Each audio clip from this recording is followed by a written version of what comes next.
Support Narativ's independent journalism at patreon.com/narrative and check out our podcast wherever you get your podcasts. And don't forget to subscribe and download.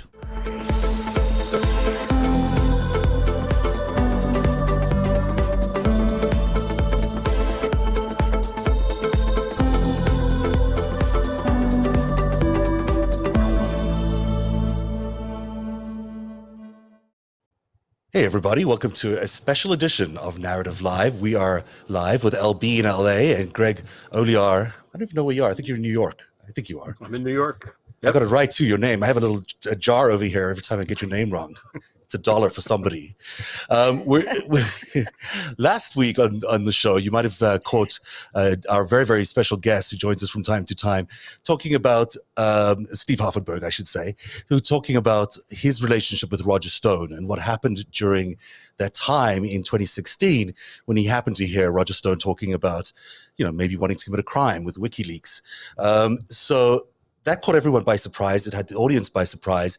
And we wanted to get him back on the air to talk a little bit about that experience. So we're going to play two parts of an interview we did this afternoon that was, I think, really interesting, really telling about all of that. So that's coming up on the show. Okay. Okay, yeah, it is. Go ahead. It's exciting. Yeah, it is exciting. Go ahead, Al. I just want to say my piece. I'm sorry, I was trying to get, because people wanted to see the link. And so I just tweeted out the links. But okay, everybody. I think this is something that might be part of my sort of whispering thing because of the world that I'm in and the people I'm used to speaking with and talking to. And I want everyone to sort of learn from Steve Hoffenberg. There actually is a teachable moment here with him, where he's a very good teacher in something very specific that I think we all will benefit from. So this is a man speaking to you from a perspective, from a different world. It's a different world. And he has experience that you're not going to find anywhere else. He was not only a firsthand witness and a participant in a huge part of Jeffrey Epstein's life, but he paid for the crimes that he committed with Jeffrey Epstein. He was in prison for 18 years. And he's come out of that. When he went in and our world was very different than when he came out. And he has a very unique perspective and a very unique experience. And so you're going to hear him speak about things like the Board of Prisons and what that means, and Donald Trump and what was going through Donald Trump's mind when he was saying what he was saying. That is coming to you from somebody who knows this person, our president, very, very well. That is coming to you from somebody who knows Ghislaine and knew Jeffrey Epstein very, very well and has a very specific point of view to share with you. And you don't really know where he's going to go with this. And that's the lesson. The lesson is he's talking about a person in Ghislaine and in the president as well, that we all feel, we can feel the wounds of the victims. And Steve feels those wounds as well. And so we can feel that. Some of us have had our own traumatic experience that gets conjured up, right? And all these emotions are happening around Donald Trump and around Ghislaine and this subject matter. And there's all this disinformation out there, and there's all this conspiracy shit going on, and everybody's really heightened right now.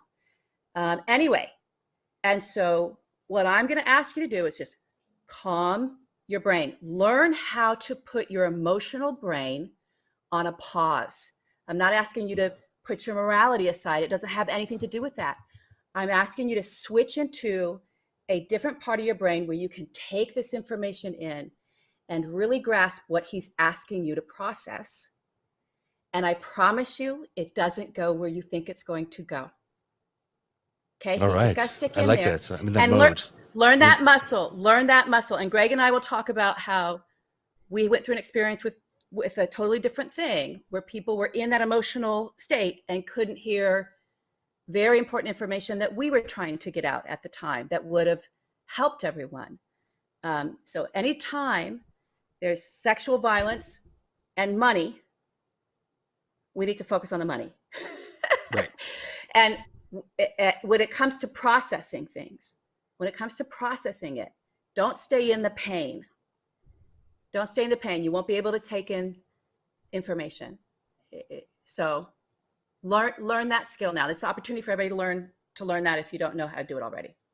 All right, so that's a good way to start. Let's take a listen to the interview we just did earlier on with Steve Hoffenberg. Roger Stone invited me to work with him in the PAC, and I rejected. Roger Stone invited me to work with him in the PAC, and I rejected the criminality of the Roger Stone approach with WikiLeaks.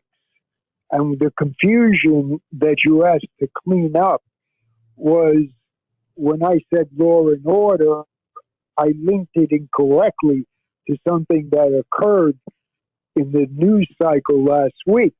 I rejected the broken laws with the WikiLeaks information that Roger Stone was pursuing, and I refused to get involved in that.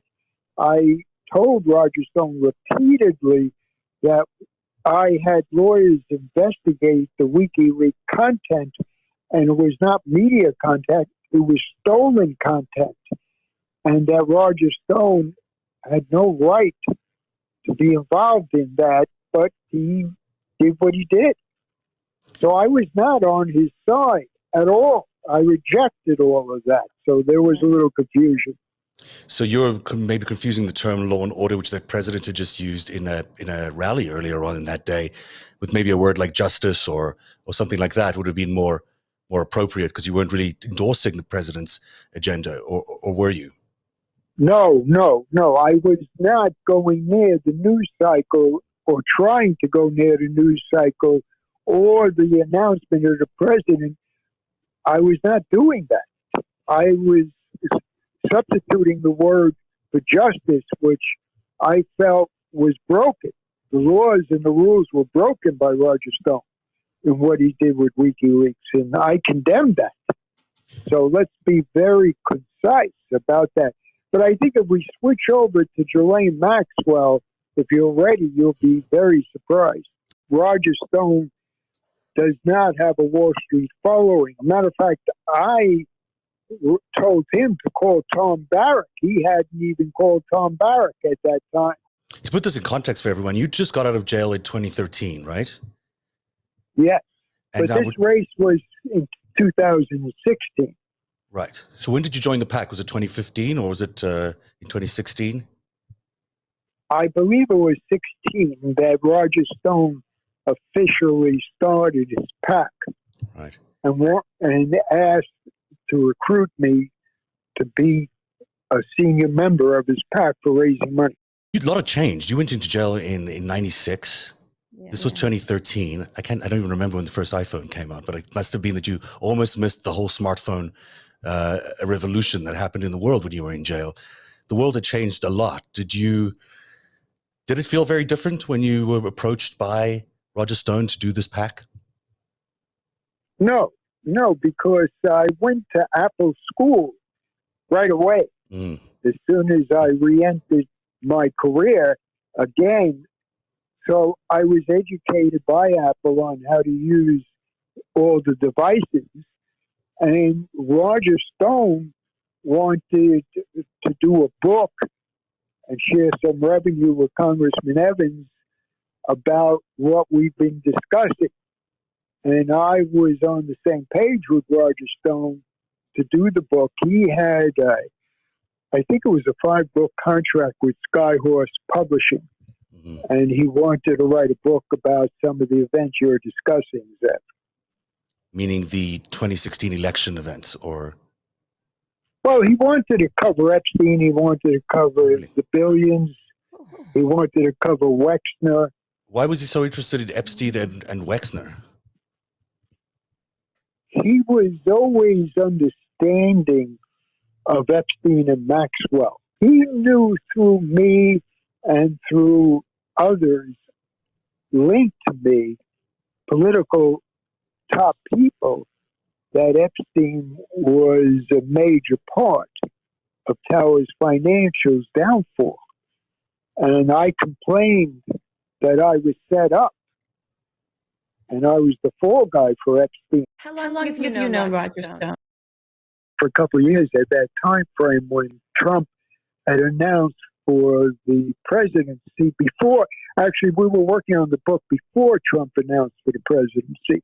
And I was fascinated that Roger Stone was helping him go into the race against so many candidates. I was very surprised. Did you know of Roger Stone's history as being a bit of a, he doesn't always play by the rules. He's sort of the bad boy of politics. He doesn't do things the way people would expect people to do things. Well, he had a terrible history. And that was one of my issues. As far as being able to work with him and what he wanted to do, there were so many problems that I faced in trying to work with him because I could not go near the line, and I did not want to encourage anyone to go near the line. And Roger Stone was aggressive. I will tell you that. He has a way about him that's got its own boundaries, and I don't support that way at all. And I did not support what took place, and I dropped out. So I dropped back and dropped out of it. So I didn't want to create any confusion. I condemned it. Mm. You told us last time that there was a conversation that was recorded. You knew it was recorded, and then you told your lawyers, but you then told people at the Trump campaign, presumably, or at the Trump PAC, that there was a problem with what they were doing. Was it based on information you got from your lawyers, or from where did you find out that there was concern around what they were doing, or did you just hear that from your lawyers directly and repeated it back to them? Roger Stone knew my Washington lawyers quite well, who were high profile and also friends of mine. And Roger Stone wanted their opinion on what he wanted to do with WikiLeaks pertaining to the content and bringing that information out for the 2016 race. So I got him all that legal advice from the lawyers in Washington, and he refused to follow it. And that's why I said I could not be involved, and I rejected everything he was doing, and I dropped back. So Roger Stone had this information that what he was about to do could be construed as illegal, and then still went ahead and did it. It sounds like. Yes, he went ahead and got involved with the content under the premise that it was media content, which it was not. It was stolen content, and that was a question that became a real problem for me. I heard you were in Trump Tower when talking with Roger about the PAC, and that there was some kind of recording. Let me break it down for you so that it's understandable. My phones were perpetually recorded by the regulators, the authorities. Roger's phones were perpetually recorded. So there was no question of that about the recordings. I complained about it often on the point that it made it harder to communicate. I filed claims about the eavesdropping. I did everything one could responsibly do to complain about the eavesdropping. The Trump super PAC you're talking about was not in Trump Tower. It was Roger Stone's Trump super PAC with Roger Stone in Florida and with others that he was involved with in California. His lawyers were in California and Florida at that time. So I just want to make sure you understand the breakdown. I just ask you this, and if you're not comfortable answering, it's totally fine. But there's this huge thing that that Donald has been perpetuating about spying. I've been spied on. My campaign was spied on, and this is the biggest scandal in all history. It seems to me that this is what he's talking about. I did Thank say you. on Zeb's show that I did talk to Trump Tower, and I told them about Paul Manafort and the confirmation that they should separate from Paul Manafort, because at that time they started reporting about the $12 million question and Paul Manafort's involvement in taking that $12 million offshore. So I did inform them about the information that I found. That had nothing to do with the super PAC. Roger Stone is a major player in that scandal. There's no question of that. Paul Manafort is a major player in that scandal. There's no question of that. Michael Cohen is a major player in that scandal continuously. So the answer is yes, these three people were actively involved.